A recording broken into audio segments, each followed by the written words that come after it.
días. ¿Cómo está? ¿Cómo le trata la vida? Bien, bien. Bueno, vamos a contestar preguntas, si les parece.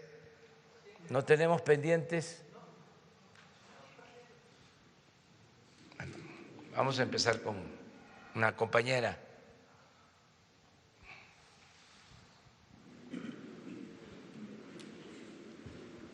Buenos días, presidente. Lorena Ríos, de Bloomberg News. El secretario de Hacienda, Arturo Herrera, dijo en el Senado que la exploración en aguas profundas es importante para el país a largo plazo y que vale la pena reevaluar la prohibición implícita de subastas para privados. ¿Qué opina usted acerca de esta observación?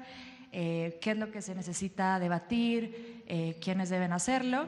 Y una segunda parte de esta pregunta, usted también dijo que quiere esperar a ver resultados de estas empresas antes de considerar este tipo de proyectos, pero estos proyectos son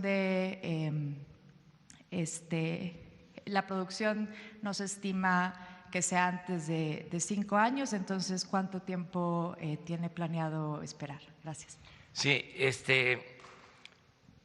nosotros vamos a mantener la misma política de no otorgar nuevos contratos hasta que haya resultados de las empresas que tienen contratos para explotar en los campos petroleros, tanto en aguas profundas, aguas someras y en tierra.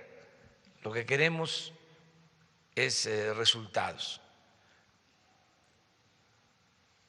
Sí puede llevar tiempo, ¿no?, el extraer petróleo en aguas profundas, pero ya hay contratos otorgados desde que se aprobó la reforma energética y queremos primero ver esos resultados, porque ya ha pasado tiempo. De los 107 contratos hay un número determinado que se otorgaron para explotación en aguas profundas. Entonces queremos evaluar si hay inversión, si se está trabajando. Lo que no queremos es entregar contratos solo con propósitos especulativos. ¿Y la posibilidad de alianzas existe o lo contemplarían debido a que la exploración en aguas profundas es algo relevante que se podría considerar? Nosotros pensamos que tenemos petróleo suficiente en aguas someras y en tierra. Una de las políticas distintas, diferentes en materia petrolera, o una de las diferencias de la política anterior a la que estamos llevando a cabo en materia de petróleo, es de que anteriormente se invirtió lo mismo en exploración en el norte y en aguas profundas que lo que se invirtió en el sur, en aguas someras y en tierra. Y consideramos que fue, por decirlo menos, ineficiente, porque el petróleo está en el sur, sureste, en aguas someras y en tierra, y es donde cuesta menos extraerlo. No estoy descartando la posibilidad de explotar en aguas profundas, nada más que para nuestro gobierno, la prioridad está en los campos del sur-sureste, básicamente. Y otra pregunta, si me lo permite. La semana pasada se reunió con el empresario Salinas Pliego. ¿Nos podría comentar de qué fue la reunión y si trataron el tema de Fertinal y Pemex? Bueno, no tratamos ese tema, sí conversamos sobre otros temas. Son pues distintos temas los que trato cuando hablo con empresarios, en lo colectivo o en lo personal. Últimamente estoy convenciendo de la importancia que tiene el evitar los fraudes con facturas falsas, con la creación de empresas fantasmas, porque esto generó alguna preocupación legítima entre empresarios, porque se reforma el artículo 19 de la Constitución y se convierte en delito grave la defraudación fiscal, la doble facturación, la creación de empresas fantasmas. Entonces hay inquietud y se pensaba que iba a actuarse de manera arbitraria, que con la simple denuncia del SAT a un juez se iba a encarcelar al que hubiese emitido una factura falsa o hubiese utilizado una factura falsa.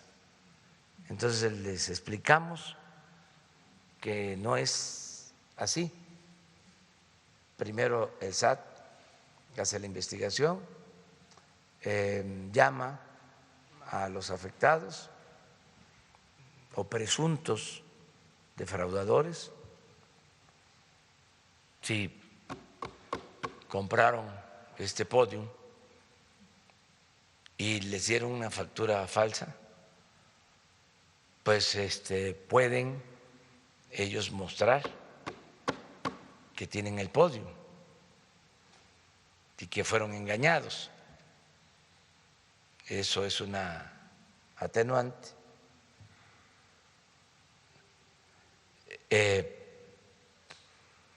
Y hasta ahí llega la investigación, no continúa. Si no aparece el Podium,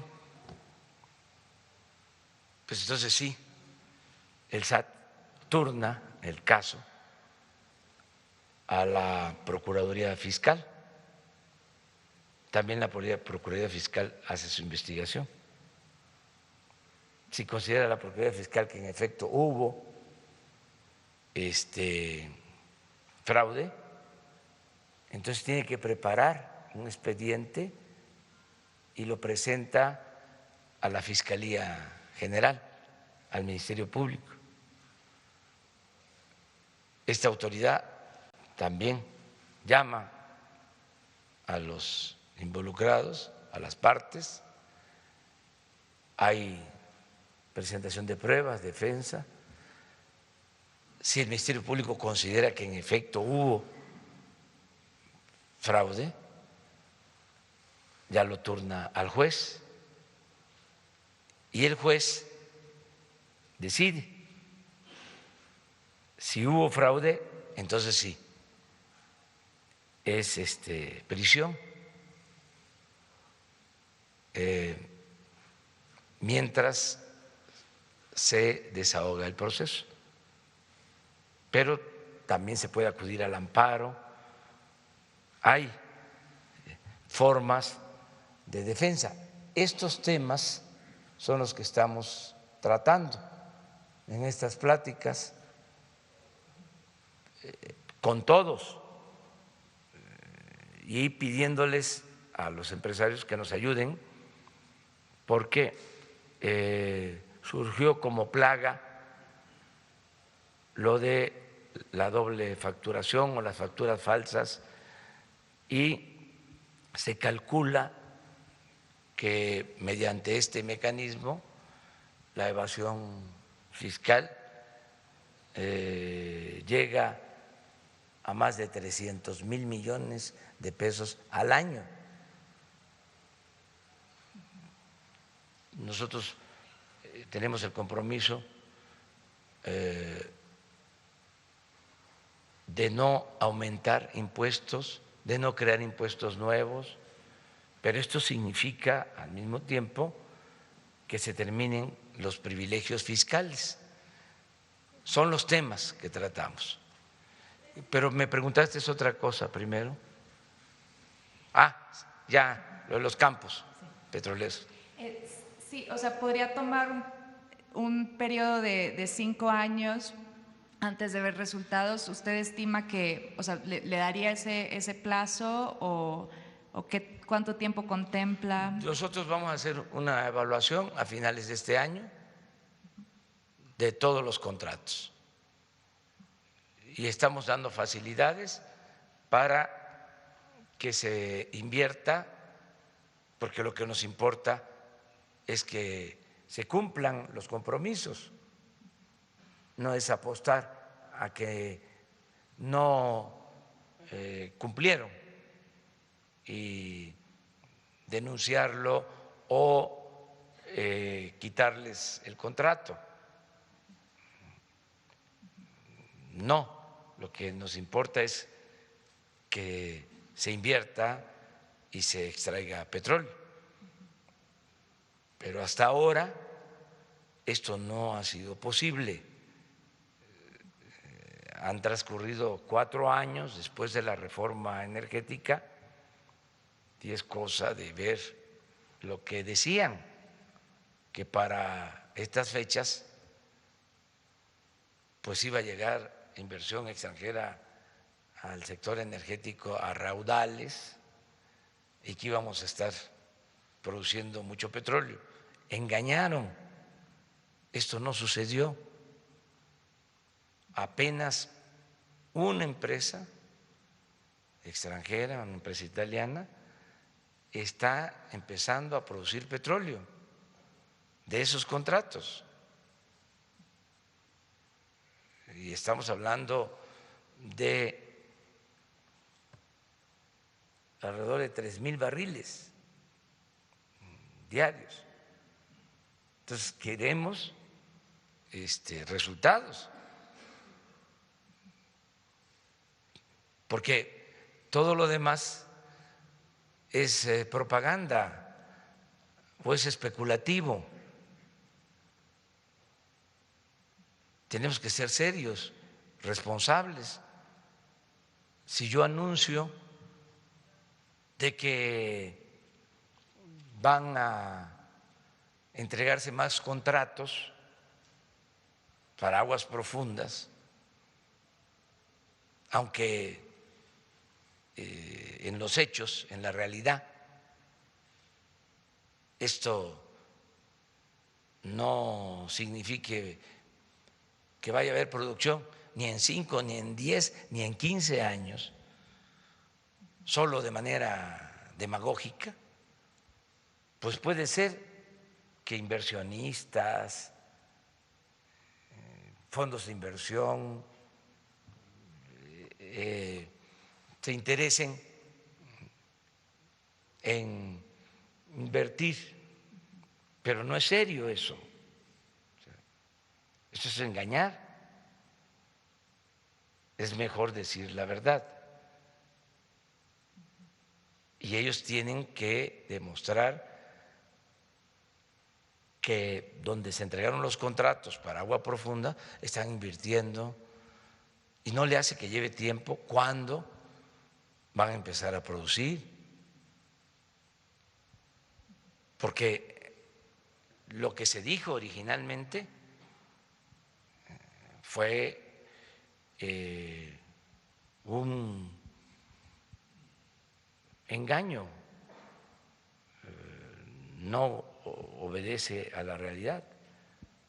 Entonces, ¿para qué volver a lo mismo? Hay empresas petroleras importantes, las más importantes a nivel mundial, que tienen contratos y en aguas profundas. Esas empresas deberían de informar cómo van, cuánto han invertido y cuándo consideran que van a extraer petróleo. La garantía que nosotros estamos dando es de que no se van a modificar esos contratos, que no se les va a quitar ningún contrato, no vamos a ir a litigios por eso, inclusive aunque no estén invirtiendo, que podría ser una causal para suspender un contrato. Lo que nos importa más que nada es que produzcan y no queremos pleito. Queremos que haya confianza en que existe un auténtico Estado de Derecho en el país. Gracias. Buenos días, presidente. Alberto Rodríguez, de CDP Noticias. Dos preguntas. El presidente del Supremo Corte de la Justicia de la Nación hace unos días dijo que recomendó que la terna fuera de una sola persona para sustituir a Medina Mora, que fuera de una sola persona para que así fuera más rápido el proceso, que el Senado lo aprobara o lo rechazara más rápido y no estuvieran analizando tres perfiles. No sé si tiene una opinión al respecto y también saber si tiene ya la terna preparada. Eso por un lado. Y por el otro lado, el secretario de Hacienda, Arturo Herrera, dijo ayer que se podría analizar elevar la edad de retiro. Pues esta posición pues es contraria a la suya. También una opinión al respecto, por favor. Bueno, el procedimiento establecido es que el presidente envía una terna al Congreso, al Senado de la República. Eso es lo que establece el marco legal. No, 3 para que sean los senadores los que libremente decidan, y 3 sin línea, porque como era antes, esto no les gusta mucho a los conservadores, que yo lo esté recordando, pero cumplían con el procedimiento legal, mandaban 3, pero uno de los 3 era el agraciado. Los otros iban de relleno. Ya en gobernación les decían a los líderes de las cámaras o al líder mayor, al que se encargaba del tejemaneje, ya les decían, el presidente tiene interés en que se apoye a fulano, a mengano, y cumplían con el expediente. Es el régimen de simulación que se creó desde la época de Porfirio Díaz, que no pudo la revolución echar abajo, y nosotros queremos que eso ya no suceda. Eso lo estamos analizando, estamos viendo, ya pronto vamos a resolver, pero son 3 y tienen que decidir. Además, son 2/3 partes de los votos en el Senado. Lo que sí es que los tres, sean mujeres, sean hombres, tienen que ser gente honesta, íntegra,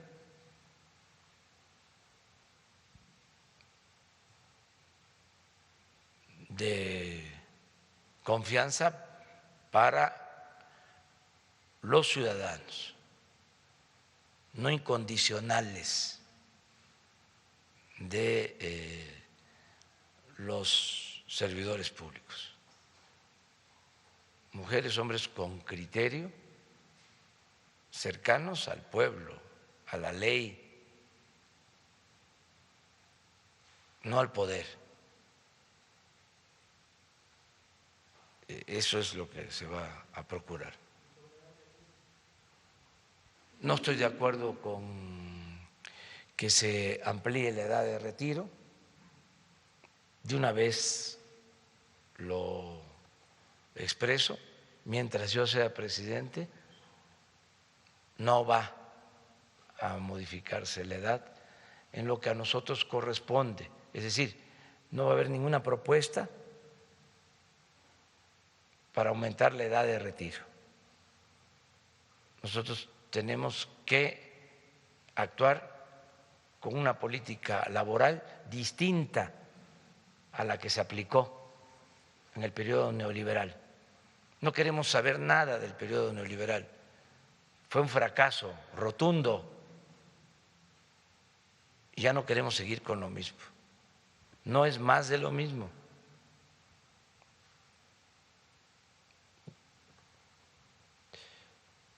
Se hicieron reformas que afectaron a los trabajadores, que afectaron a todos los mexicanos, por consigna, muchas veces ni siquiera por decisión de los mexicanos, sino para cumplir con recomendaciones del extranjero. Eso ya se terminó.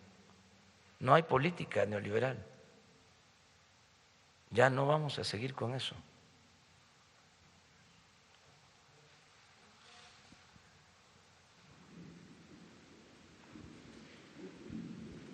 Gracias, presidente. José Hernández de Escuanto. Para tocar el tema del agua, presidente, este vital líquido que nos interesa a los mexicanos y especialmente cuando escasea o encarece. Y esto se lo comento porque es bien conocido que hay empresarios, sindicatos, políticos que acopian y venden el agua, llegando a comerciar una pipa de agua hasta en 3,000 pesos. El sexenio pasado ha dejado muchos contratos o concesiones para que empresas entren y sean las encargadas de distribuir el agua en la Ciudad de México. Esto ya sería un problema porque la gente se tiene que arreglar con estas empresas y no con el gobierno. Vamos. Por otro lado, también hay empresas que se dedican y actúan sobre la ley. Vamos, no hacen los trámites administrativos para ver si no afectan el cauce de un río y afectan realmente. Cuando llegan ya construyeron unidades habitacionales, todo esto no les interesan. Simplemente les dicen, múltame, ya construí, no me interesa. Las preguntas serían, para ponerle nombre y apellido, hay una empresa que se llama Mota Angel, la cual es la presunta responsable del desbordamiento del el Gran Canal. El 24 de junio del 2019 aquí colinda con la Ciudad de México y el Estado de México, la cual no hace sus trámites administrativos, no le interesan, es su modo de operar. Esta empresa está construyendo tramos urbanos para la carretera urbana Siervo de la Nación, y la cual no tiene sus trámites administrativos. Las preguntas serían, presidente, el pasado 1 de julio usted firmó y fue publicado en el Diario Oficial de la Federación el decreto que garantiza el derecho humano al agua. Este decreto busca frenar este tipo de comercio al agua. Y la segunda sería, ¿no es lamentable que estas empresas como Mota Angel actúen por encima de la ley y en este caso su gobierno realizará una investigación porque es una práctica que hacen comúnmente las empresas y heredan los problemas al gobierno. Gracias. Sí, tenemos que poner orden también en todo lo que es el manejo del agua, cuidar el agua, no otorgar permisos de construcción en donde no hay agua, unidades habitacionales en donde no se tienen los servicios básicos, donde no hay agua y además donde hay problemas serios de vialidad. Antes los pueblos pues tenían calles angostas.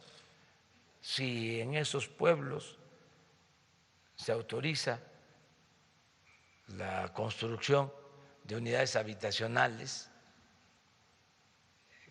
con las mismas calles,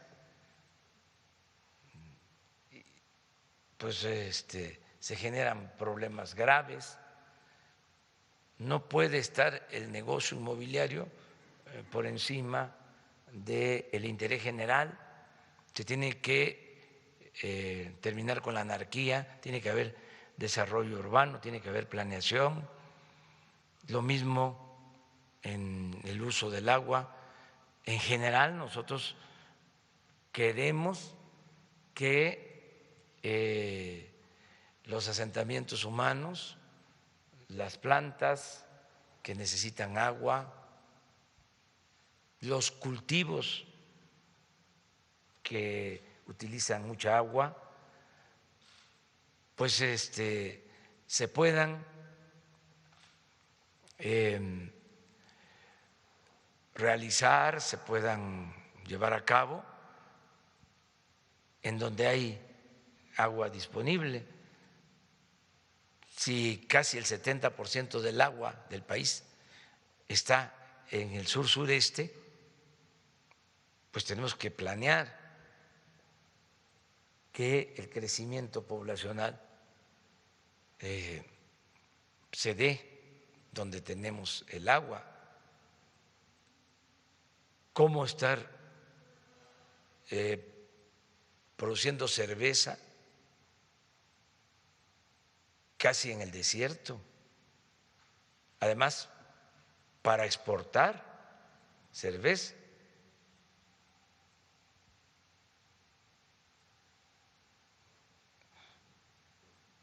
O cómo estar produciendo leche con alfalfa que consume, que requiere de mucha agua, también en las partes áridas del país. ¿Por qué no en la cuenca de los Umacinta, del Grijalva, del Papaloapa? Todo eso, verlo para cuidar el agua, que tiene que ver con las nuevas generaciones. No podemos nosotros agotar todos los recursos naturales y qué se les va a dejar a los que vienen detrás de nosotros. Tenemos que actuar de manera responsable y proceder legalmente. Por lo general se actuaba así porque había influyentismo y corrupción, pero ahora ya no vale nada de eso. Si se construye sin permiso o se entregaron permisos chuecos, hay autoridades.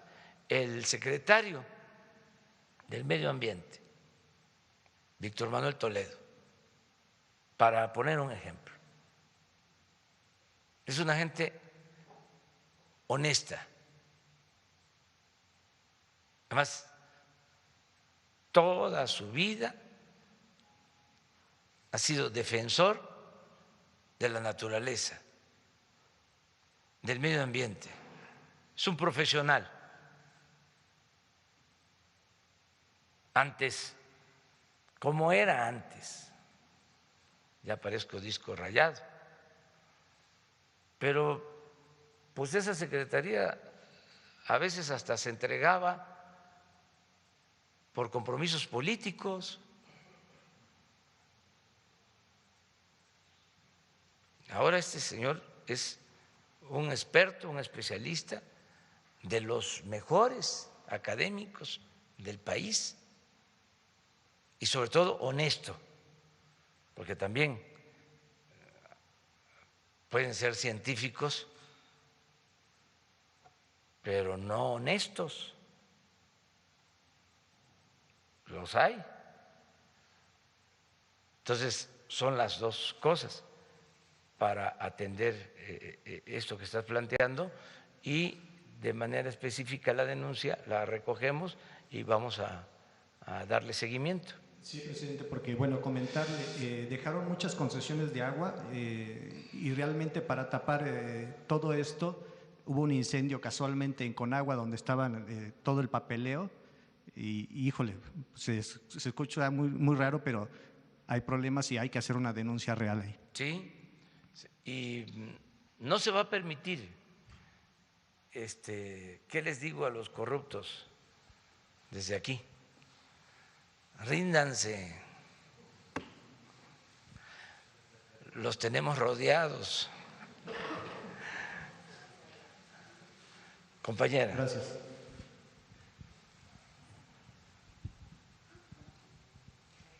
Gracias, señor presidente. Sandra Aguilera, del Grupo Larsa Comunicaciones. Hablando un poquito de lo del agua y de lo que está diciendo usted acerca de que es muy importante pues cuidar el agua y que hay mucha agua en el sur, yo le quiero preguntar y decir, hacer esta denuncia que el agua está contaminada. Hay mucha agua contaminada en el sur. Esta es otra denuncia también de la mala operación de la empresa Halliburton contratada por Pemex en el periodo neoliberal, que ha afectado a más de 49,000 familias, ya que en el 2013 hubo la explosión del pozo petrolero Terrazas en Nacajuca, Tabasco.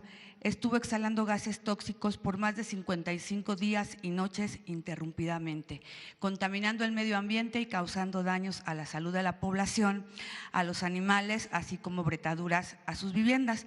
Los habitantes están, de hecho, aquí afuera y se vienen a manifestar porque requieren su apoyo, ya que no han recibido pues nada, ninguna respuesta. Y también comentarle que, bueno, usted ha hecho todo lo que es Sembrando Vida, están llevando, sembrando, y esto no se da por la misma contaminación del agua. Y por otro lado, le quería preguntar, la semana pasada tuvo una reunión con los empresarios de Sonora. Quisiera ver si tiene algún comentario. Gracias. Sí, pues vamos a atenderlos, a los paisanos. Vamos a pedirle a Leticia Ramírez de Atención Ciudadana que nos acompañe, que los atienda. Conozco del problema, fue un descontrol de un pozo petrolero en Ojiacaque, Nacajuca, en efecto hace como 5 o 6 años, de esta empresa estadounidense, esta empresa petrolera. Vamos a ver cómo está la investigación y se va a atender. Lo otro que me preguntaste es… Sus comentarios acerca de los empresarios de Sonora que tuvo la semana pasada. Nos reunimos, fue muy buena la reunión, el intercambio de puntos de vista, lo que nos propusieron para impulsar las actividades productivas en Sonora. Ayer hablé de eso, de que vamos a terminar la empresa, la presa Pilares, que la carretera, vamos a apoyar a productores, empezando por los pequeños productores de maíz y en el caso de Sonora de manera especial a los productores de trigo. Me hicieron un planteamiento los ganaderos para que haya una buena campaña fitosanitaria para que se mantenga Sonora como está, libre de enfermedades, porque esto significa que pueden vender a mejor precio su carne, la carne que producen. Se está viendo lo de los 2 estadios de béisbol. Ayer me decía el secretario de Hacienda que ya se había avanzado en uno, en el de Hermosillo, se llegó a un acuerdo con la gobernadora y constantemente estamos impulsando las actividades productivas en Sonora y en todo el país y pendientes de lo que es el desarrollo de la frontera. En el caso de Nogales, terminar las obras de vialidad. Es una especie de periférico que se está construyendo en Nogales. Estamos trabajando en San Luis Río Colorado, en todas las ciudades fronterizas, con el plan de reducir impuestos, el IVA, el impuesto sobre la renta, bajar también el precio de los combustibles. Allá, por ejemplo, en Nogales, en San Luis Río Colorado, debe estar costando ahora la gasolina como 15 pesos el litro. Es más barata por el plan que se está aplicando en el caso del norte, y entre más cercanos está a Texas, pues es más barata. Entre más se acercan a, en este caso, Arizona y California, es más cara, pero de todas maneras mucho más barata que lo que cuesta la gasolina aquí en la Ciudad de México.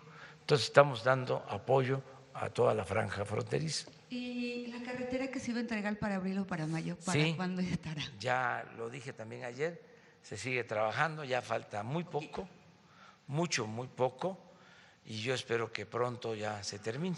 Muchas gracias. Gracias, presidente. Para consultarle 2 temas. En alguna conferencia mañanera, creo que fue el 25 de septiembre, nos comentó usted que a pesar de que Santa Lucía había sido clasificada como una instalación estratégica, no se iban a aplicar reservas de información. Sin embargo, la Secretaría de la Defensa Nacional reservó por 5 años como información clasificada todos los datos técnicos relacionados con la construcción del aeropuerto. Quería preguntarle por qué. Vamos a transparentar todo lo que tiene que ver con Santa Lucía. A lo mejor por el procedimiento legal, porque fue un bombardeo de amparos increíble, 140 amparos, 18 despachos, no sé cuántos partidos, medios de información. Nos quisieron mayoritear. Entonces, por eso se tomó esta decisión, pero terminando el proceso legal de los amparos, se abre toda la información, se pone a disposición de todos los ciudadanos. No tenemos nada que ocultar, nada absolutamente. No somos iguales a los conservadores.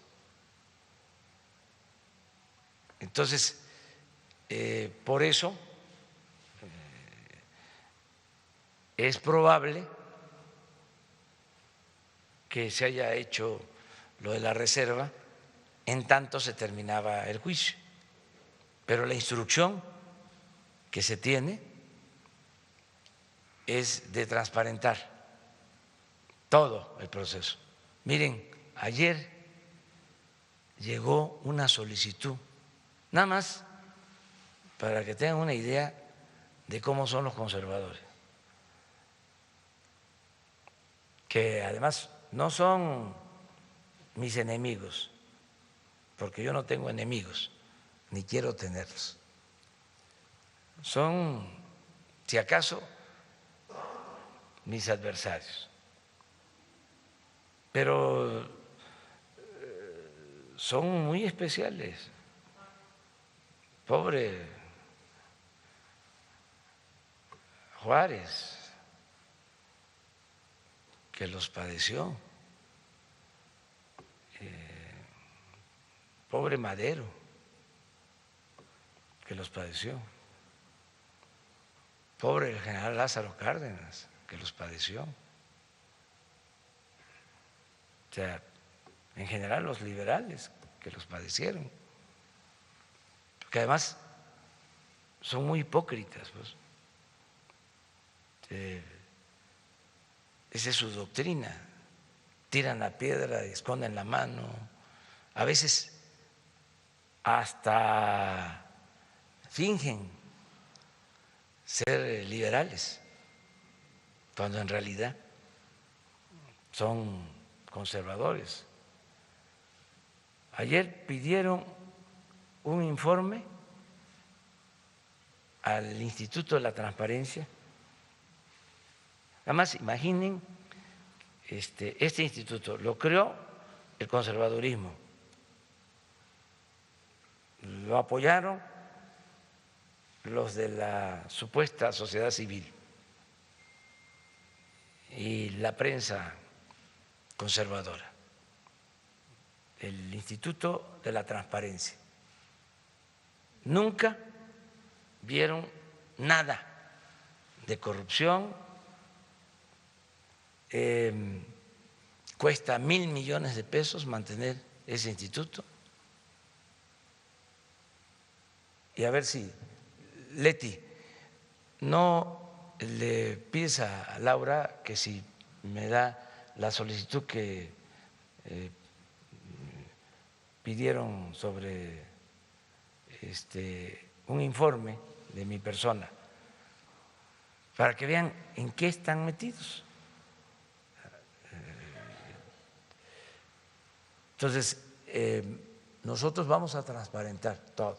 Es un asunto de convicción, es una cuestión de principios. No podemos ocultar nada, absolutamente. Esa es una pregunta, ¿verdad? Sí, bueno, presidente. Ahora les voy a leer lo que están pidiendo. La otra pregunta, presidente, era sobre esta polémica de si su gobierno ha importado o no ha importado petróleo crudo. La Secretaría de Energía dice que no, pero el Buró del Censo de Estados Unidos dice que sí han importado crudo. Hay que pedirle el informe a la Secretaría de Energía y a Pemex hoy y se informa. Yo no tengo información de que se esté importando petróleo crudo, pero vamos a pedir la información.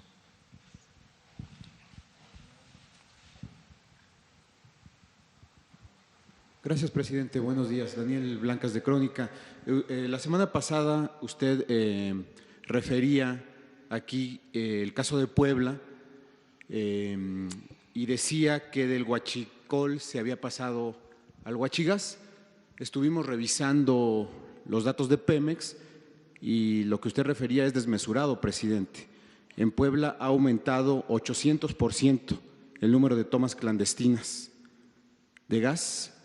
Y es solo un estado de los muchos en los que ha aumentado este delito. En términos nacionales estamos hablando de un aumento a la luz de las tomas clandestinas de 440% a nivel nacional. La pregunta es si está contemplando usted, dado transferencia del huachicol al huachigás, si está contemplando usted también una estrategia parecida a la que se hizo con la gasolina para este asunto del huachigás.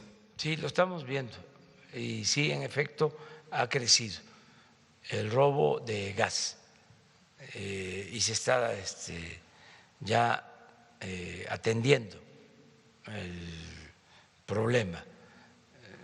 No es lo mismo que en el caso de las gasolinas, pero sí creció el robo de gas y estamos trabajando para reducir este robo, eliminarlo. En eso estamos. Vamos a presentarles un informe sobre esto en general y estamos también trabajando sobre otro tipo de robo de combustible que se está dando en el sureste, que tiene que ver con gasolina sin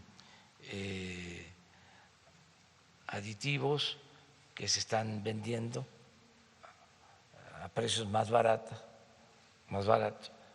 pero pues con muy mala calidad y también se tienen elementos de que es gasolina robada y también estamos trabajando en esto. Todos los días estamos pendientes. Préstamelo. Miren esto ayer me lo… ¿Quién sabe también si sea cierto? Pero bueno, porque es anónimo, ¿no? Sí trae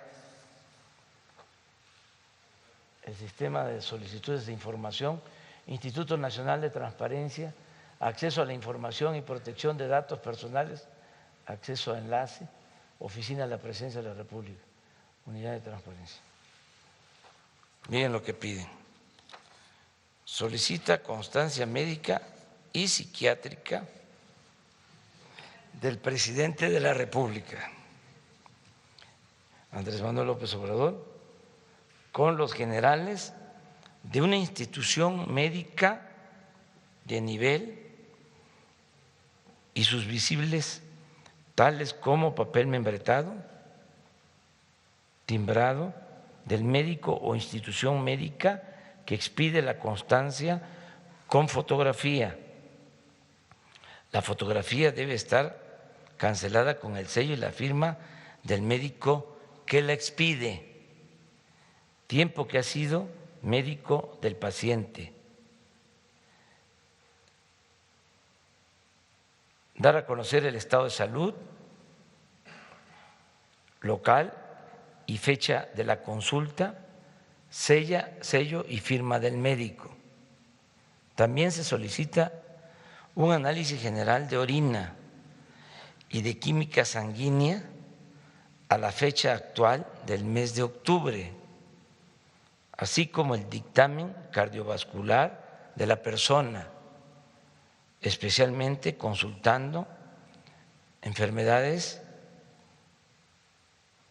coronaria, hipertensión arterial, enfermedades cardiorrespiratorias, cardiopatías, insuficiencia cardíaca, arritmia, enfermedad arterial periférica, cardiopatía congénita y si dentro de su vida ha sufrido de parálisis facial, así como análisis toxicológicos y de enfermedades crónico-degenerativas o terminales.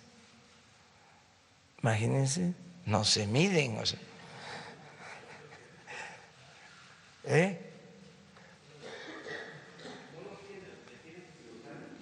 Sí,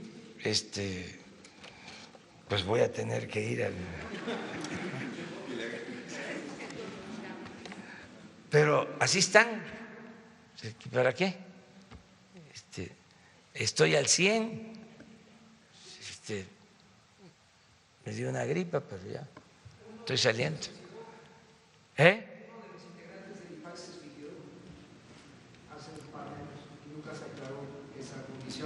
Sí. Integrante del IFAI, ¿tendría usted que decir algo, señor presidente, al particular? Sí, no, nada. Nada más decirles que es un exceso, es un un asunto ahora para los amparos en Santa Lucía, ya no solo están acudiendo a los jueces federales, sino a los administrativos, que no son instancias para dirimir sobre este asunto, pero muy nerviosos. No es así la situación. Y lo mismo, nosotros vamos a ser respetuosos de lo que decide el Poder Judicial, y cuando se tenga ya resuelto los amparos, ese día iniciamos la obra. Ahora yo me pongo a pensar, entre otras cosas, no tendrían que pagar una fianza o presentar, ¿no?, por los daños que se causa en detener una obra sin fundamento, porque ya hay demoras y son daños al erario público, son daños a la nación. No, nada más, no. Imagínense el escándalo. Gritarían como pregoneros. Ya se descubrió por completo. Es sin duda un régimen autoritario. Ahora hay que pagar para solicitar amparo a la justicia federal. Pero no sé por qué en estos casos, a lo mejor los abogados lo pueden dilucidar, pero sí se causa un daño. ¿Mande?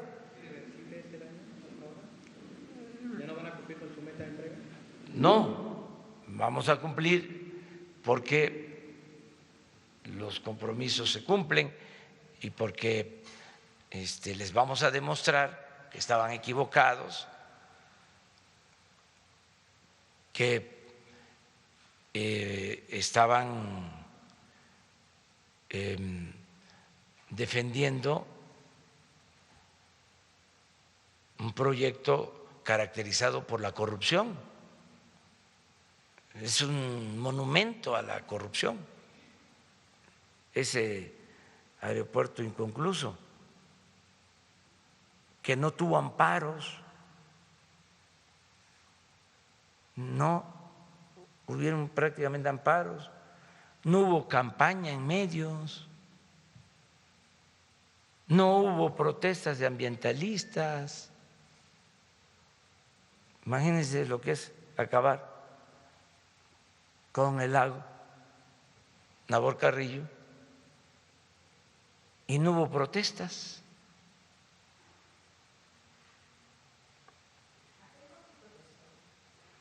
Sí, fueron los únicos que protestaron, pero muy poco. La llamada sociedad civil, la prensa conservadora,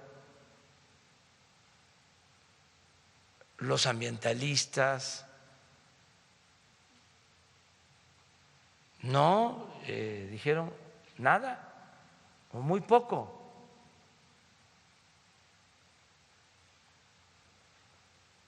Y los medios, sobre todo, con honrosas excepciones, desde luego, no se puede generalizar.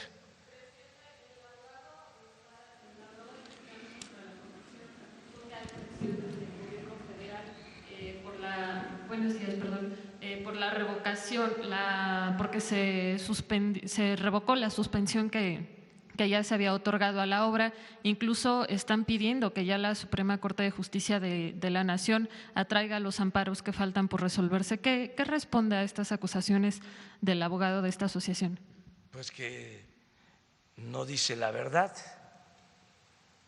Nosotros hemos cumplido con todo el procedimiento. Tan es así que por eso se acudió a considerar la construcción del aeropuerto en Santa Lucía como un asunto de seguridad nacional. Hemos hecho todo lo que legalmente nos permite la ley, pero ellos tienen consigna política. Ellos deberían de informarle a la gente cuáles son sus razones, así como estamos nosotros exponiendo. Porque yo puedo decir, se tomó la decisión de cancelar el aeropuerto de Texcoco porque es la zona más baja y de mayor hundimiento en el Valle de México, y lo puedo probar. Puedo probar que se hunde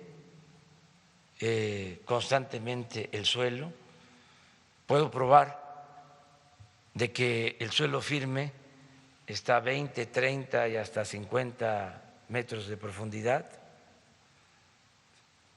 Puedo probar de que iba a costar muchísimo el mantenimiento de esa obra.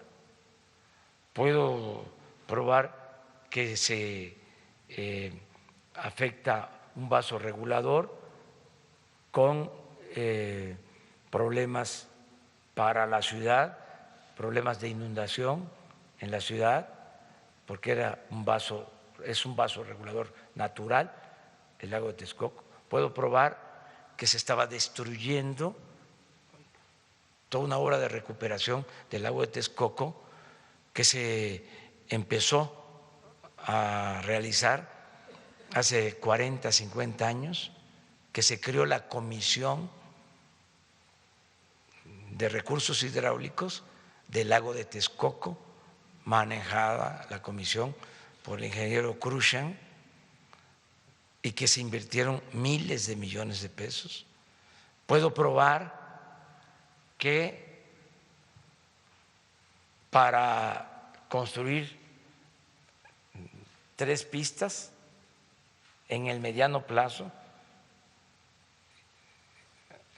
si salían sus planes, en el 24 se tenían que cerrar 2 aeropuertos, el actual aeropuerto de la Ciudad de México con sus 2 pistas, y se tenía que cerrar el aeropuerto de Santa Lucía con otra pista. Iban a construir 3, iban a clausurar 3. Puedo probar de que tenían el interés de convertir el actual aeropuerto en una especie de Santa Fe para hacer negocios inmobiliarios. Puedo probar de que devastaron cerros en el Estado de México, acabaron con cerros para rellenar Texcoco, y puedo probar que vamos a construir 2 pistas en Santa Lucía, más la que existe, 3, y 2 de la actual, 5 pistas, y vamos a ahorrar más de 100,000 millones de pesos, y vamos a recuperar el lago de Texcoco. Entonces, a ver, que ellos presenten argumentos, que nos digan, y que empiecen, sí, también por dar a conocer por qué mintieron cuando hablaron de que iba a haber interferencia en el espacio aéreo y por eso tenían que cerrar el actual aeropuerto y el de Santa Lucía, cuando en realidad lo que querían era el negocio inmobiliario. Iban a hacer de la pista del actual aeropuerto hasta el nuevo de Texcoco una gran avenida, y de lado y lado centros comerciales, y desarrollo residencial. Entonces, a ver, ¿por qué influyeron para que agencias internacionales mintieran de que no se podía operar el aeropuerto de Santa Lucía y que iba a haber invasión al espacio aéreo? Que den a conocer quiénes eran los empresarios que estaban detrás de este negocio.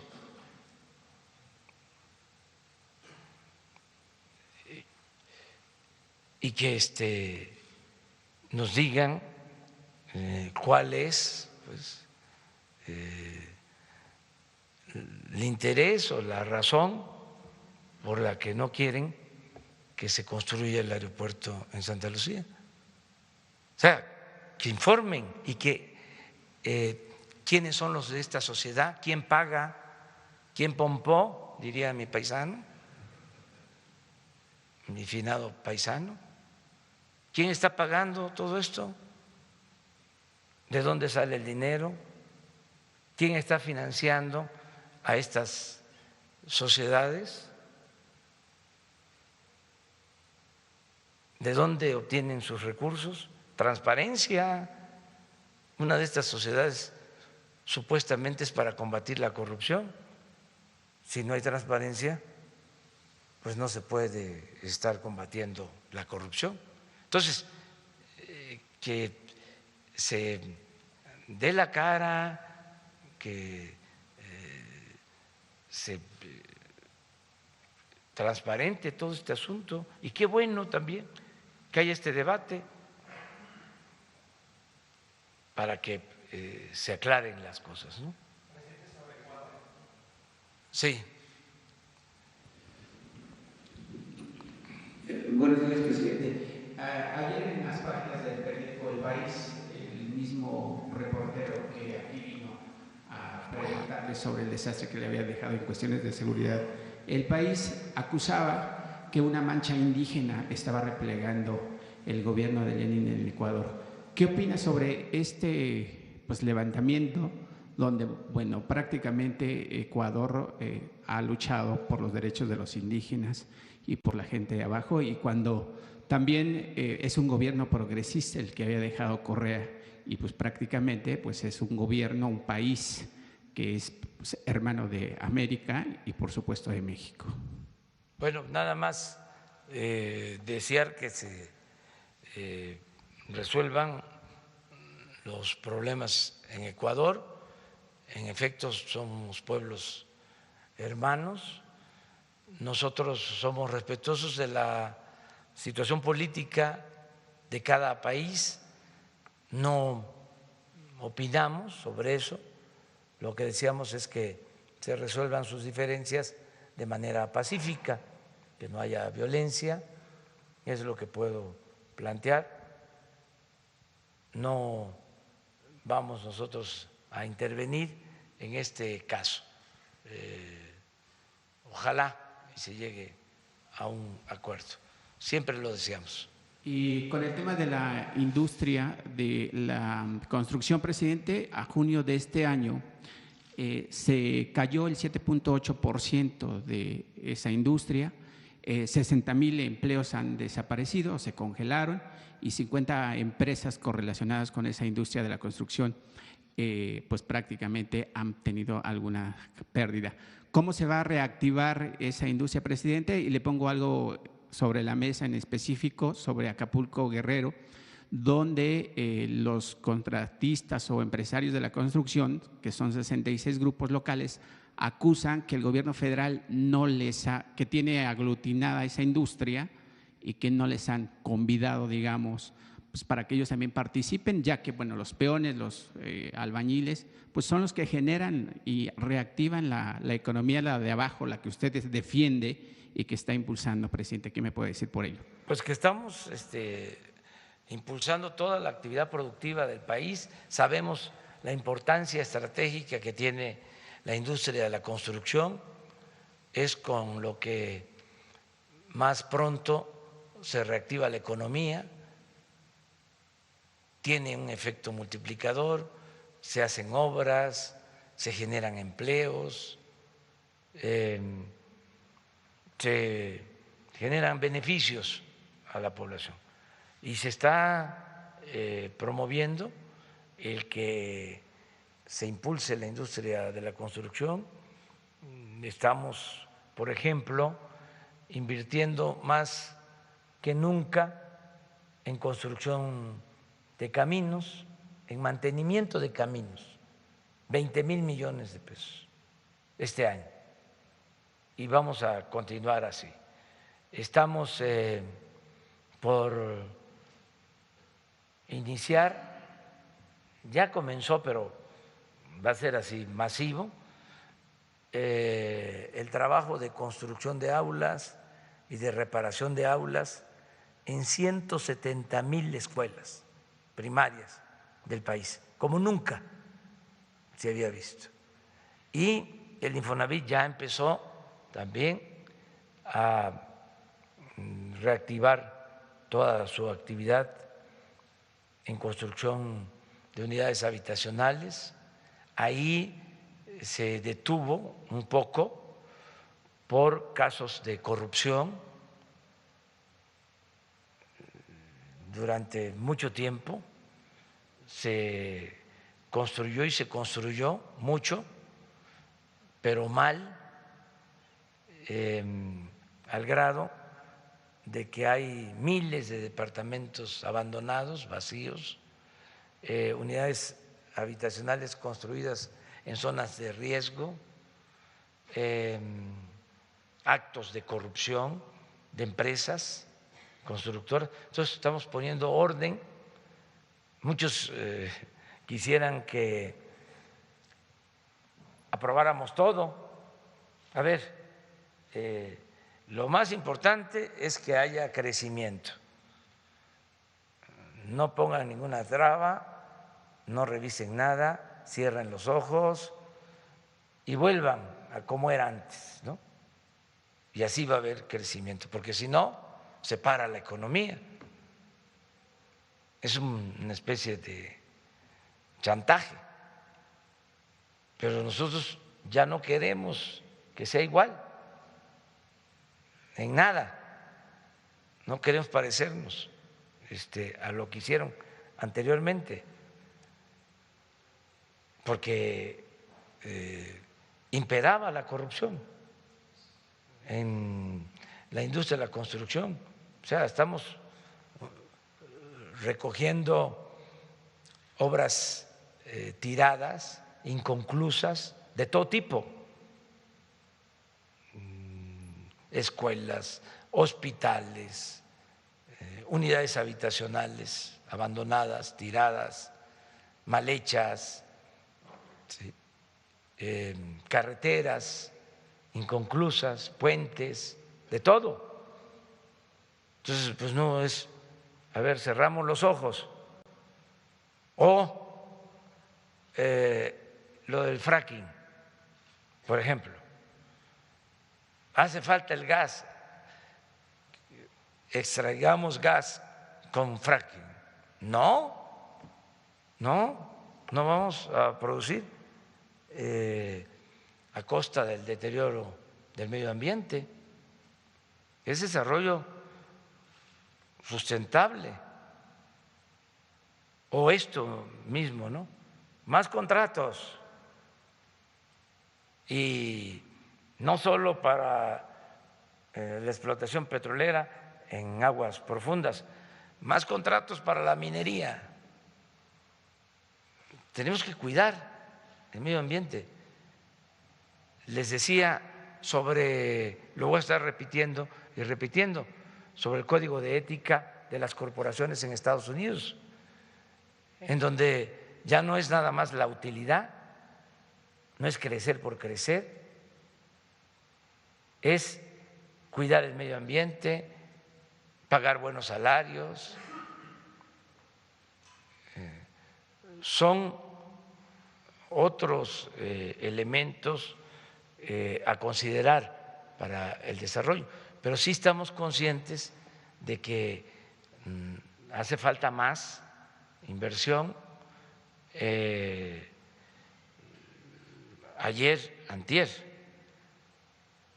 que estuve en Guerrero con el gobernador de Guerrero, llegamos al acuerdo de que vamos a entregar presupuesto para construcción de aulas y rehabilitación de escuelas en Guerrero.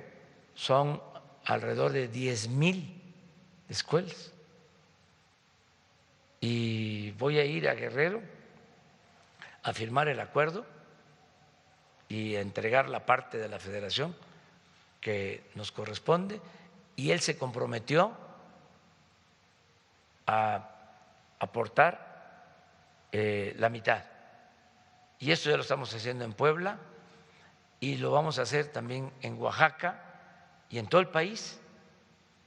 Y esto va a ayudar mucho a la industria de la construcción. Tenemos un problema en el caso de Oaxaca con las obras para rehabilitar escuelas afectadas por los sismos, escuelas y hospitales y vivienda. No se ha avanzado porque no se ha cumplido. Las empresas encargadas de hacer estas obras no están cumpliendo. Por eso estoy convencido que lo mejor es entregar el dinero a cada sociedad de padres de familia y que ellos ejerzan ese presupuesto, porque el mecanismo de entregar el dinero, bajarlo por las instancias del gobierno federal, estatal, y luego llevar a cabo la contratación. No todos los empresarios son iguales, no se puede culpar a todos, pero sí hay muy malas prácticas de quienes reciben anticipos, dejan las obras tiradas y la gente pues es la que se afecta, en este caso los niños que tienen que estar recibiendo clases a la intemperie. Entonces, por eso estoy convencido de que, a ver, vamos a gobernar todos. Ayúdenme todos los mexicanos, en este caso, las madres, los padres de familia. Yo me hago cargo de que les lleguen los fondos de manera directa, y ustedes ahí en la comunidad, en el pueblo, donde hay ingenieros, donde hay maestros albañiles, ¿sí?, los mismos padres de familia, hagan las obras, y así vamos resolviendo. El caso, por ejemplo, de lo que sucedió aquí, de que entregamos el apoyo a los municipios de la montaña. Hasta ayer, antier, me avisaron que ya habían liberado los fondos. ¿Cuándo los liberaron? El martes. Pero miren cuánto tiempo pasó. Entonces sí es un elefante reumático. Presidente, sobre ese tema, investigadores de la Universidad de LA en California, en Estados Unidos, le están dando un seguimiento riguroso a su gobierno con respecto, obviamente, al trabajo social, principalmente al tema del combate a la corrupción. Pero en algunos de esos apartados, esos investigadores sostienen que si usted no limpia de su gobierno elementos que están deteniendo lo que usted está mencionando, pues podría llevarse más tiempo en el avance de su gobierno y obviamente levantar prácticamente este elefante reumático que usted dijo cuando llegó a 3 meses de su gobierno. Pues vamos a limpiar. no vamos a permitir la corrupción, el influyentismo, el nepotismo, todo eso se elimina y lleva tiempo, porque fue mucho lo que tardó imponiéndose el modelo neoliberal, que en esencia es un modelo para saquear. Busquen en el diccionario qué es privatizar. Es convertir lo público en privado. Eso fue lo que hicieron. Entonces estaban hechos para eso, los negocios.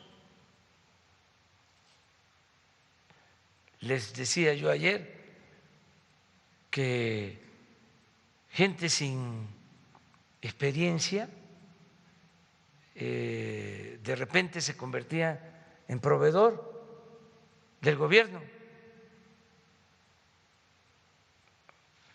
Ya vendían maquinaria.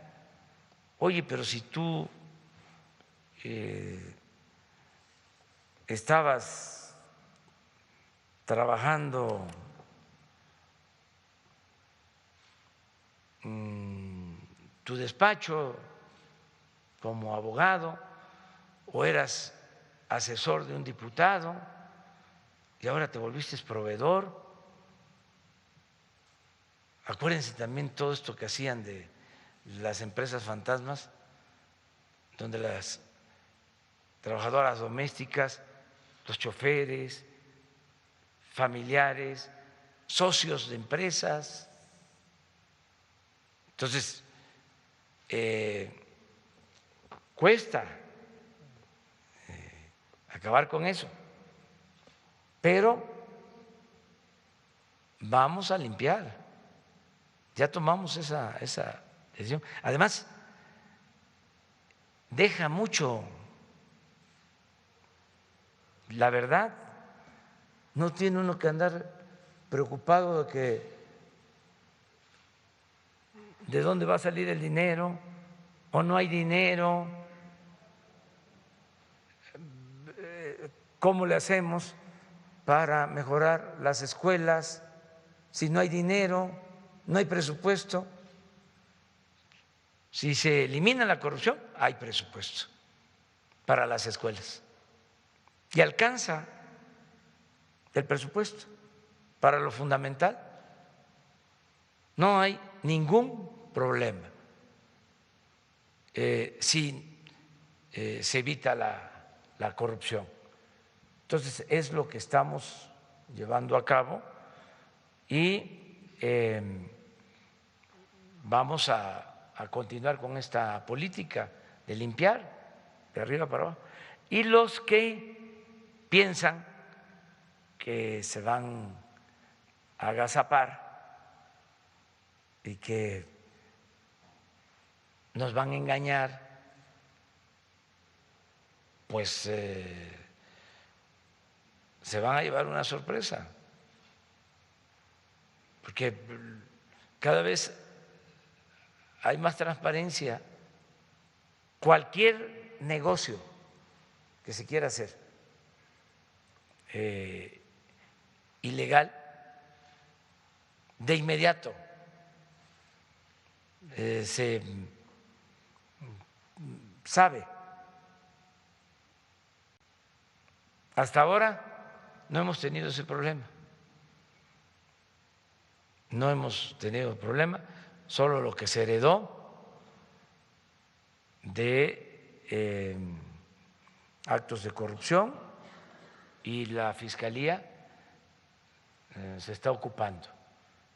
Pero no hay, no me ha llegado Santiago Nieto, no me ha llegado a decir este funcionario nuestro ya envió tanto dinero a un paraíso fiscal. No. Y no estoy seguro que lo van a hacer porque tuvimos cuidado en escoger gente honesta. Sin embargo, el que piense de que es más de lo mismo va a ser castigado y no va a haber impunidad. Entonces, esto nos va a ayudar mucho, bastante, el que no haya corrupción. Gracias, presidente. Buenos días. Alfonso Bárcenas, de Cadena Raza. Después él. Gracias, presidente. Alfonso Bárcenas, de Cadena Raza, Radio 620. Preguntando sobre el tema de migrantes. Usted ha manifestado y ha reconocido la labor que hacen nuestros paisanos sobre las remesas. Quiero preguntarle cómo va ese proyecto que se tenía con los empresarios, con los banqueros, de bajar las comisiones.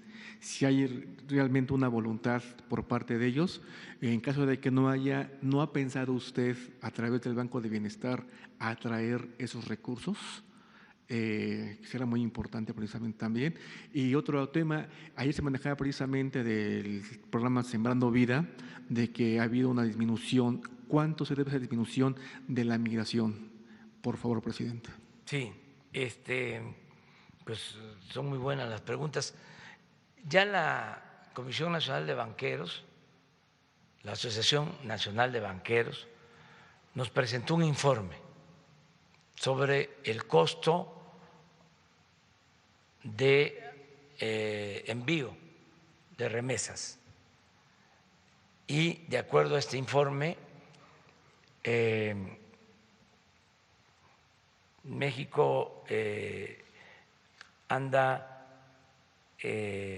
vamos a decir, en la media, o no son elevadas las comisiones.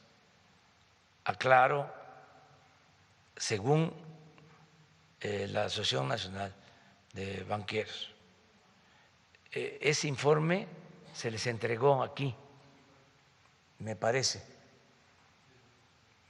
ya lo tienen. De todas formas, yo tengo que hacer una investigación, porque hice el compromiso de ir a la convención bancaria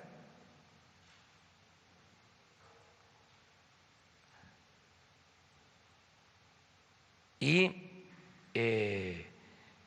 dar a conocer nuestro reporte sobre las comisiones a las remesas y poder decir ahí, como el quién es quién en los precios de los combustibles, cuáles son los bancos que cobran menos y cuáles son los que cobran más, con todo respeto. Ese es el libre mercado, porque también antes se hablaba de la libre competencia, el libre mercado, pero en el vecino se quería aplicar eso, pero en los de enfrente. No es bueno que haya libre mercado y competencia. Entonces vamos a dar a conocer esto. En el caso del Banco del Bienestar queremos que se establezca bien, estamos pensando en 13,000 sucursales, para que tengan una idea. Todos los bancos tienen presencia como en 1,000 municipios, nada más. 70% de los municipios del país, cuando mucho. Y el Banco de Bienestar queremos que tenga presencia en 13,000 centros integradores de servicios. En eso estamos diariamente, pues no tanto así, pero cada semana estoy pidiendo reportes sobre cómo vamos avanzando para crear esta red que tiene que ir de la mano de la instalación de Internet. Por cierto, ya se constituyó la empresa de Internet para todos, ya se integró el consejo de la empresa, ya se tiene la concesión, se hizo ya un acuerdo con una empresa particular para la conectividad y ya se está trabajando. Entonces, esto va junto con el despliegue del Banco de Bienestar, que va a ser un banco con mucha presencia en todo el territorio y, en efecto, no solo va a garantizar que lleguen los apoyos, porque se va a convertir en un banco importantísimo, porque tiene garantizado la distribución de más de 300,000 millones de pesos al año de los programas sociales. Para empezar. Por lo pronto, mientras no tengamos capacidad con el Banco de Bienestar, se distribuyen, se dispersan los fondos para el bienestar en distintos bancos, con distintos bancos. Pero el propósito es que el Banco de Bienestar tenga esa función y también pueda recibir remesas, o sea, porque va a estar ubicado el Banco de Bienestar en las zonas donde se destinan más remesas, son los pueblos, las comunidades apartadas. Entonces, allá va a estar el Banco de Bienestar, va a ser también un servicio social importantísimo. Esto lo debieron haber entendido los banqueros y empresarios que se enfocaron durante estos años básicamente a los grandes centros de población. ¿Y qué pasa? El 20% de los mexicanos vive en el 90% del territorio.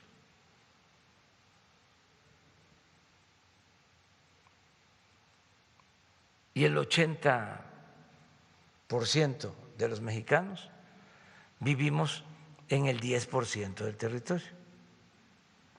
Entonces, ¿dónde está el potencial? Pues en el medio rural, que se despobló, y ahí están también los recursos, ahí está el agua, ahí están las tierras, ahí están los bosques, ahí está el petróleo, ahí está la cultura, muchas cosas. Entonces, ahí no hay servicio, no hay inclusión financiera, no hay comunicación por Internet.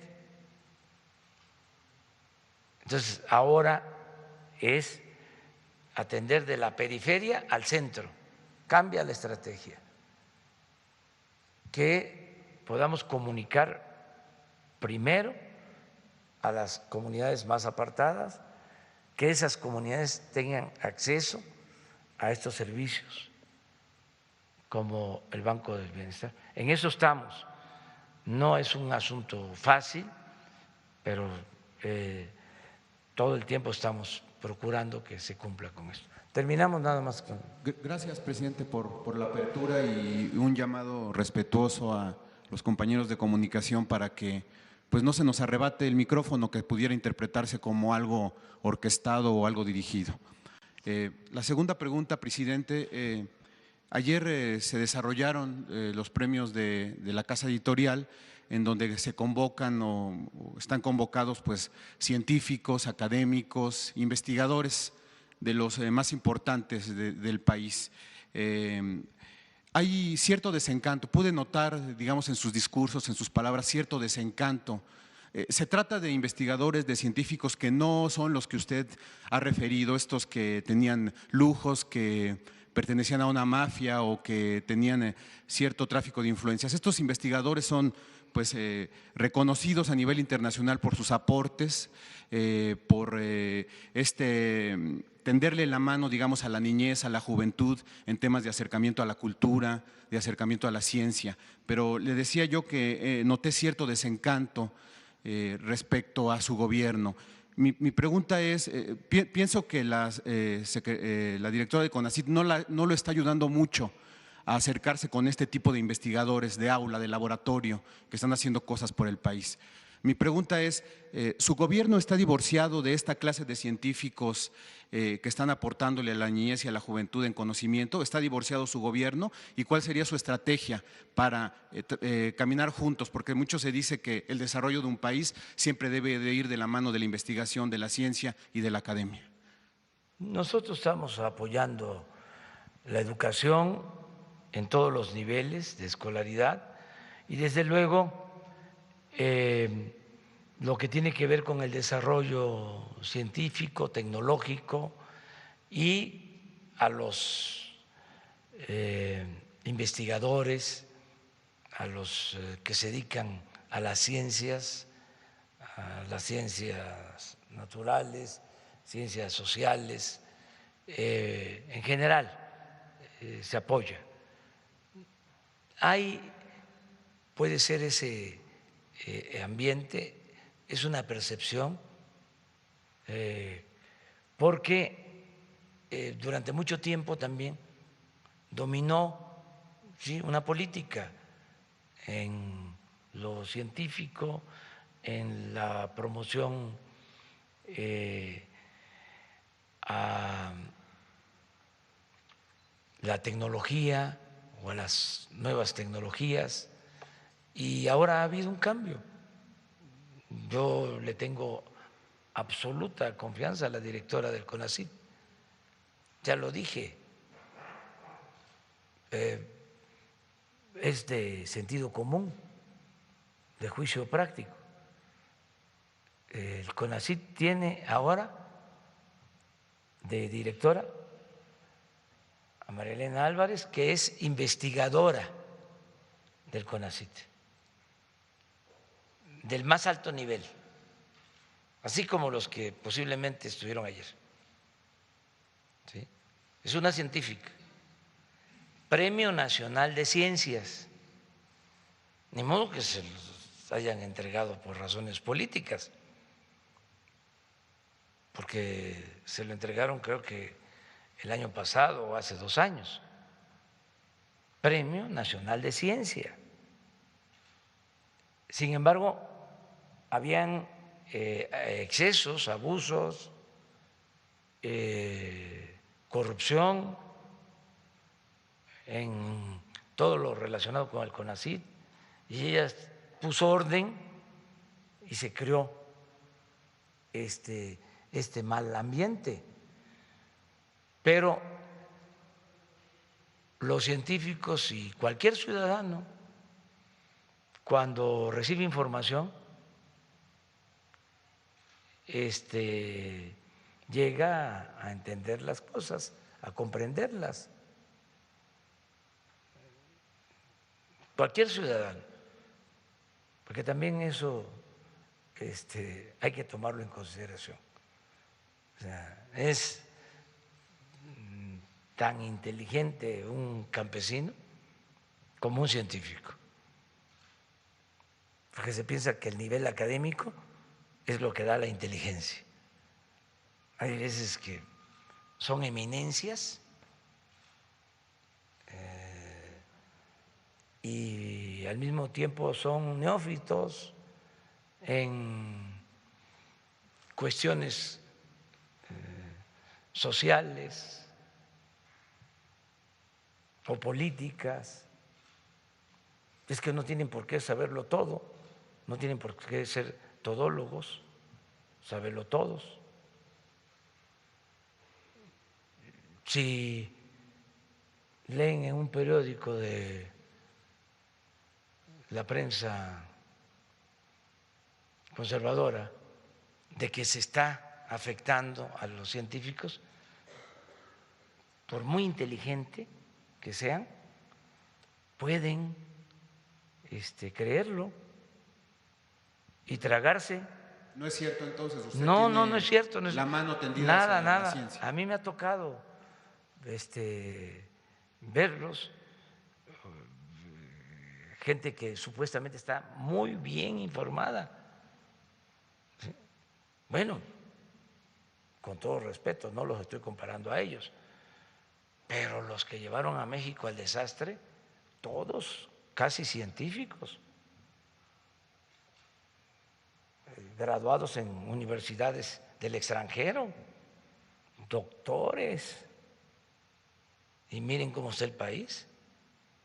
Entonces, no significa que una persona esté completamente informada y no sea susceptible de manipulación. Hay mucha gente desinformada, conservadora, y a veces yo siempre tengo paciencia, siempre, y no le falto el respeto a nadie, pero nada más los escucho. Voy al aeropuerto y me dice, oiga, ¿por qué al otro día no se termina el aeropuerto? Digo, es que no se puede porque era muy caro, iba a costar mucho. Sí, pero hacía falta el aeropuerto. A ver, tú eres le dije del partido, ¿no? Tú eres de este partido. A ver, dime la verdad. ¿Tú eres de ese partido? Sí. Ya los tengo, la verdad. Es una manera, pues, de pensar. Posiblemente suceda lo mismo con los que son del movimiento liberal o del movimiento progresista, pero yo ya los tengo medidos. Una vez me invitan dos pilotos a la cabina. Era yo opositor. Me piden, me mandan a decir que querían que yo fuera con ellos. Y ahí me ponen la silla para ver el aterrizaje. Hace 6, 8 años, 10 años. Pero así tengo muchas anécdotas. Y entonces empieza el capitán a decirme que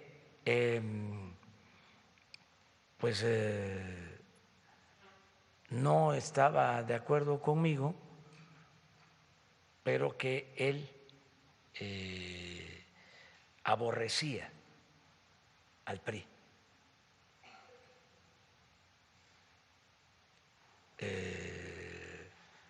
Y que pues a mí me respetaba, pero qué barbaridad, cómo son corruptos los del PRI. Es que es todo un discurso, por eso se lo estoy planteando, es una manera de pensar.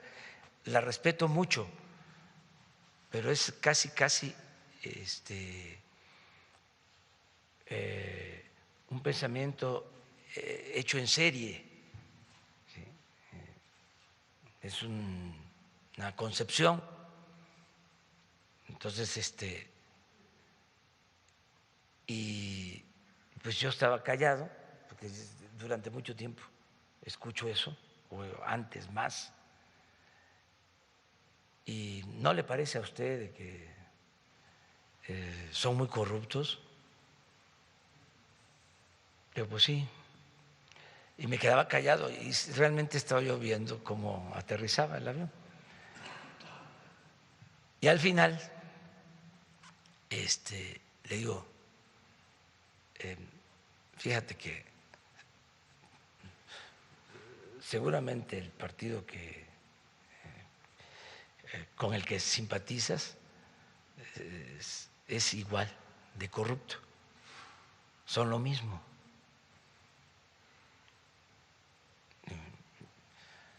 Mira, esa terminal, estábamos llegando, la construyeron los del partido que tú piensas que no son corruptos.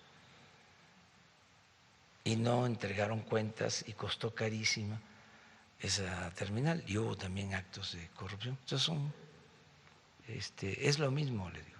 Pero ¿cómo te voy a convencer? Si tú lees, ya les dije, ¿no? ¿A quién?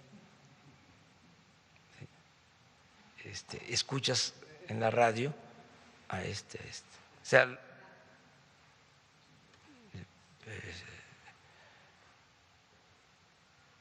entonces se quedó callado y ya me fui a mi lugar, o sea, para sacar mis cosas, y ya vengo y está en la puerta esperándome con una tarjeta. Dice, ¿le puede poner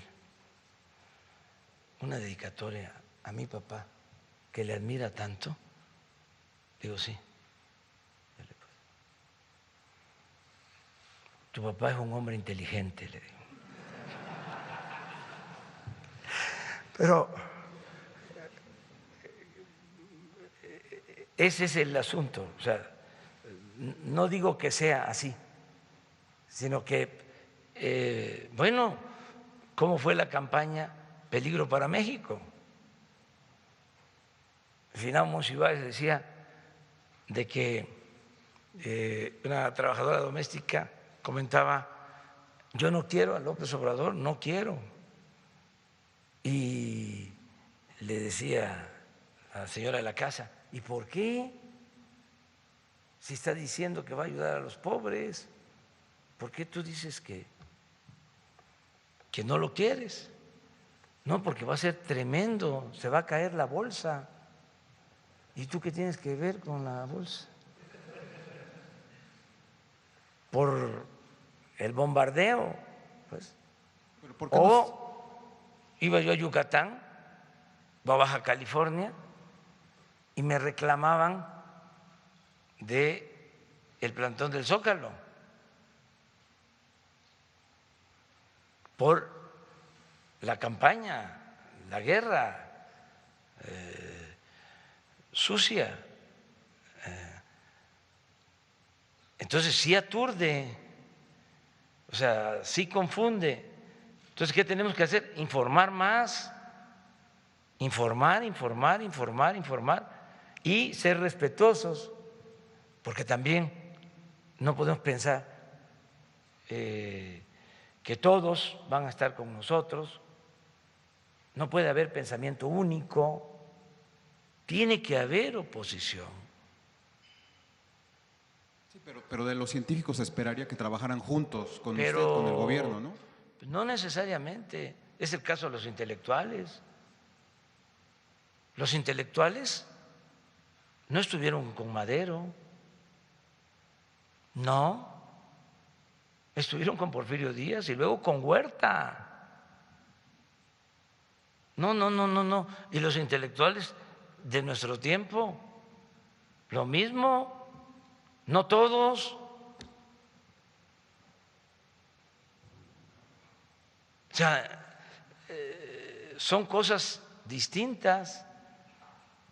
Artistas extraordinarios, espléndidos, conservadores,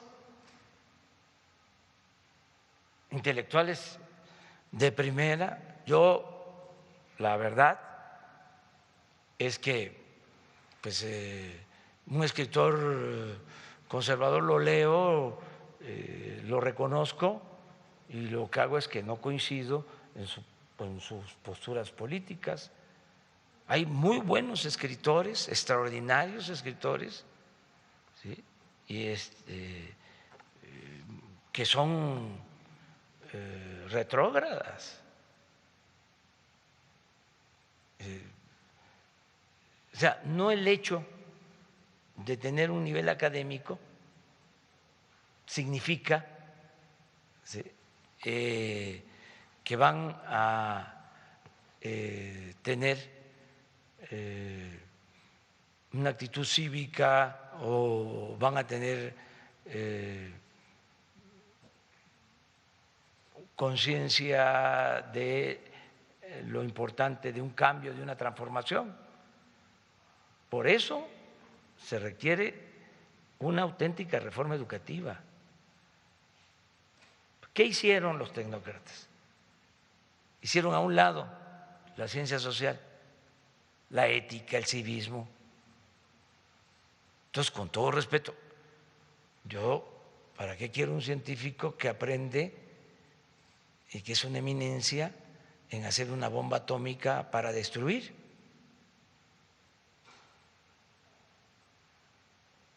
Yo quiero, antes que nada, un buen ser humano, un buen ciudadano. Y de ahí la ciencia, pero el tronco común tiene que ser siempre lo social, lo humano. Y también no confundir educación con cultura. La cultura es mucho más que la educación.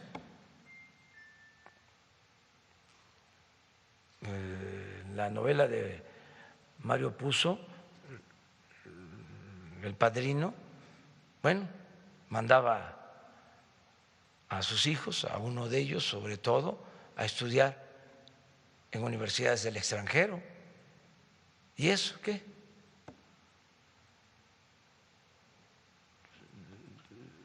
El ejemplo lo tenemos aquí. Si fuese por grados académicos, puro doctor en economía, hasta en Harvard. Y miren, ya no voy a hablar más, pero la peor época de toda la historia de México en cuanto a corrupción fue la que padecimos con gobiernos manejados por profesionales graduados en universidades del extranjero, de las más famosas. La peor época de saqueo en toda la historia.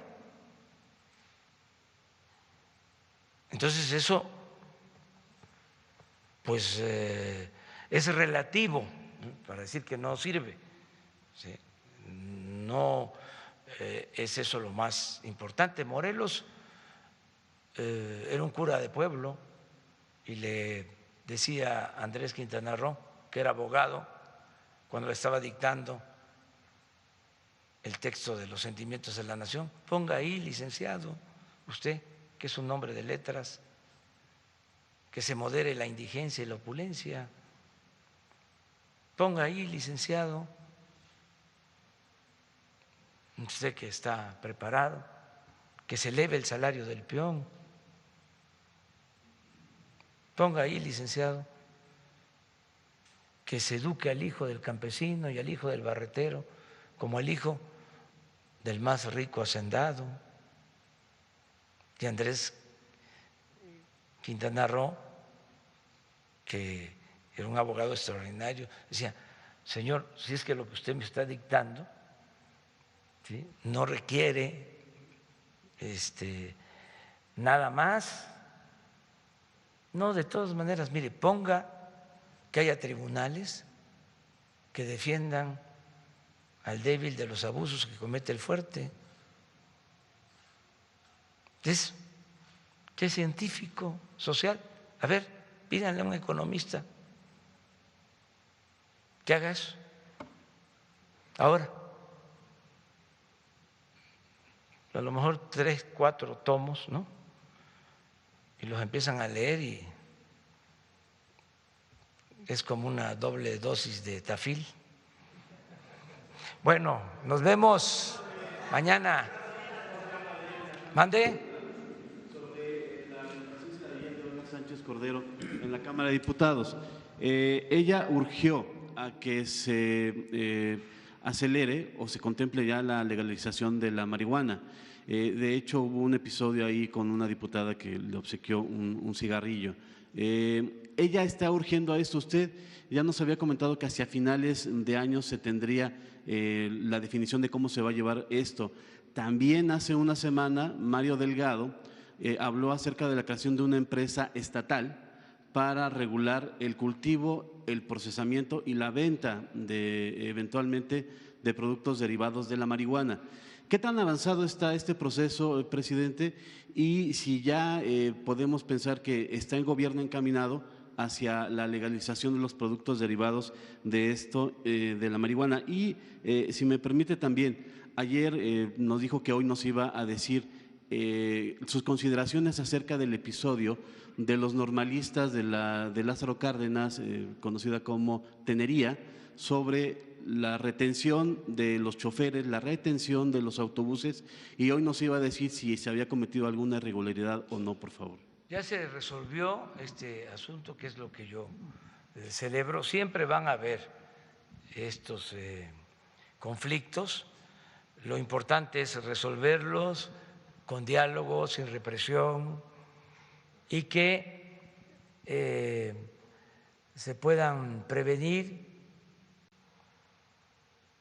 que antes de que se ocasionen estos conflictos se eviten.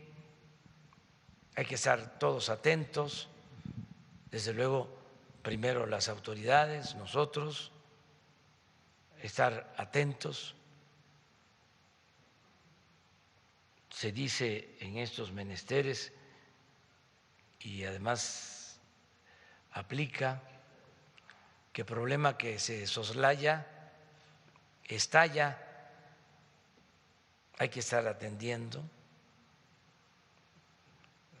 siempre a la gente, a los jóvenes, a todos, de modo que no usemos tanto lo coercitivo.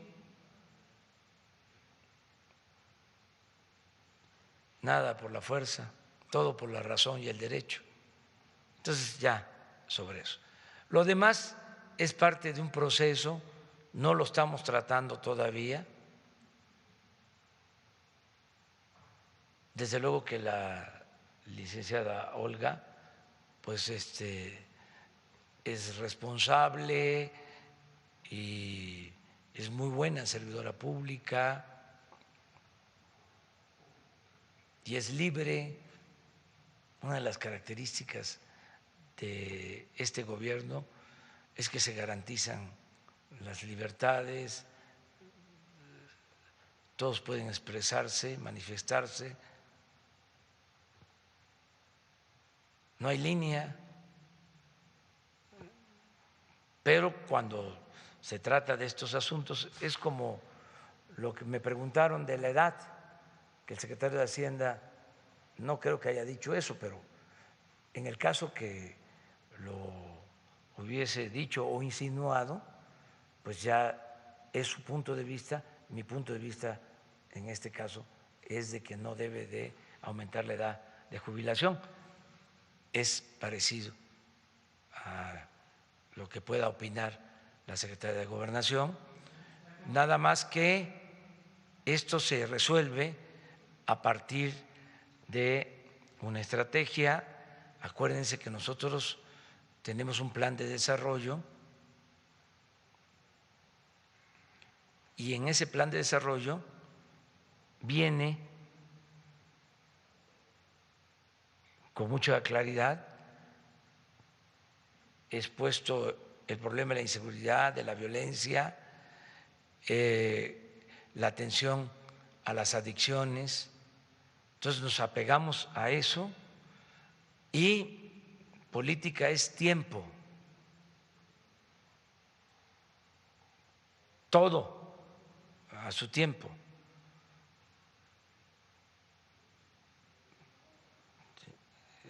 Vamos poco a poco. Primero, siendo congruente, es que haya bienestar, que haya trabajo, que se atienda a los jóvenes. Pero esto ya está en el Congreso, ya se va a discutir, ya puede ser aprobado en una semana o en un mes y el Ejecutivo pues tendría la obligación de publicar una ley en la cual ya sí, pero si en ese caso no nos diera tiempo y lo aprueba el Congreso, nosotros tendríamos que acatarlo.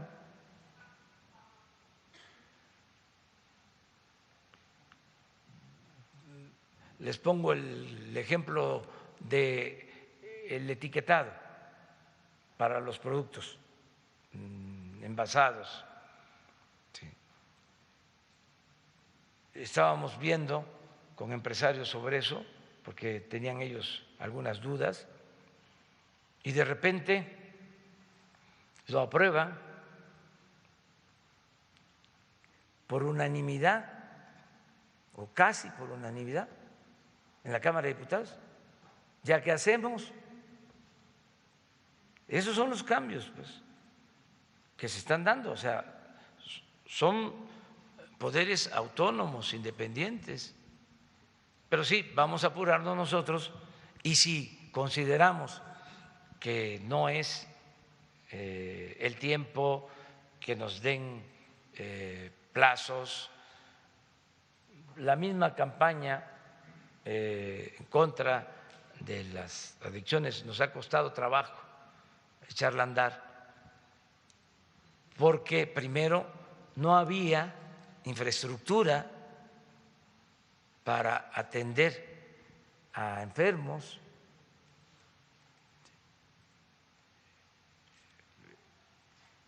por consumo de drogas. Entonces, no es echar a andar una campaña, se los expliqué. ¿Y a dónde van? ¿Quién los atiende?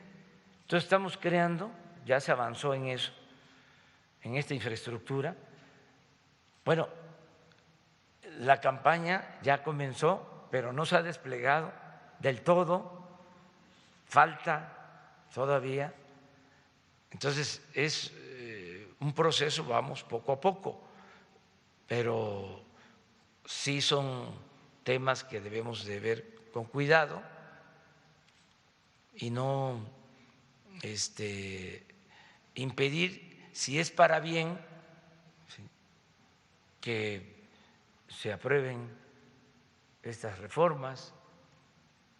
Hay que ver mucho todo esto porque no es una sola acción la que puede ayudar a resolver los problemas. Siempre se requiere de un plan integral, de varias acciones. Que además, sí, ese es un asunto también a debate, ¿sí?, que hay que ir atendiendo, resolviendo, ¿sí?, que tiene que ver con las libertades. Pero bueno, vamos a